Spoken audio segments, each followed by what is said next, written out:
So it's just for you, for the members of the moon in you, right? So it's past.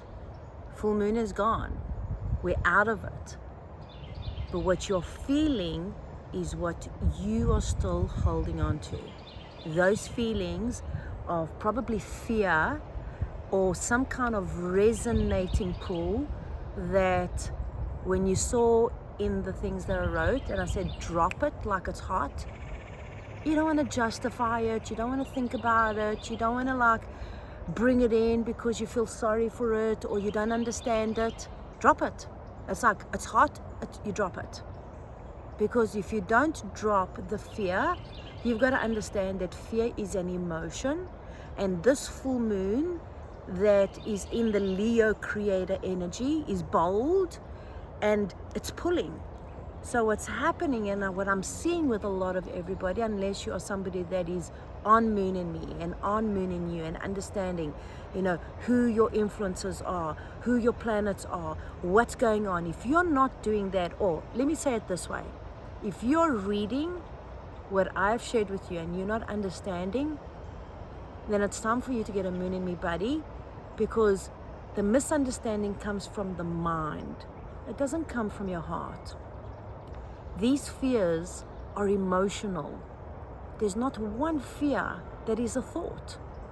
It's a trigger that triggers you emotionally and creates a chemical reaction within you that it either distorts your serotonin, which means it distorts your joy factors, and all of a sudden you're moody, you're miserable, and you're not able to understand what is really going on. So the mind jumps in and goes, remember this, remember that, remember all the things from your past, and these are all the things that you're feeling that can only expand the boldness of these emotional, delusional distortions that segregate you, that separate you. That's why the full moon in Leo is so important, because Leo is the royal zodiac sign. It's the boldness, it's the glory, but it's the only it's the only one that comes in with the ruler in Venus and the sun. So you've got to look at what's the sun, what's your creator energy, what are you creating? What have you been able to drop it like it's hot so that you're able to create what you want? Because we're on the path now, okay, to a new moon. What is it that you are opening up your path to? What is it that you're working on? What is it that you're feeling? What is it that you are wanting? But you've got to be paying attention to the spiritual roar that's going on right now, globally. What are those thoughts and that darkness and those shadows that are overriding you, that have got the veils over you? What are those things there? Because you don't want to go look for them. You have to recognize them. You have to know that spirituality it's not something you become. You are spiritual. Having a physical experience and knowing that these emotions are guidelines. And if you're angry, move through it. Don't deny it. Don't internalize it. Don't pull it away. Acknowledge it.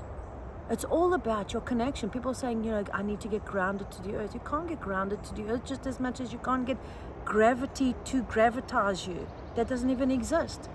The grounding effect of words is you being connected.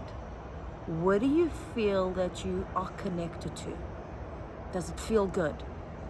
If it doesn't feel good, then train your mind, okay, strengthen your pulse, watch what you're saying so that you're able to be strong and aware of what you're saying so that you are able to feel good. Pay attention to who you're around with. If you don't feel good, then listen. Pay attention. Use those tools that help you, purify you, to quicken the pace to getting you to feeling good.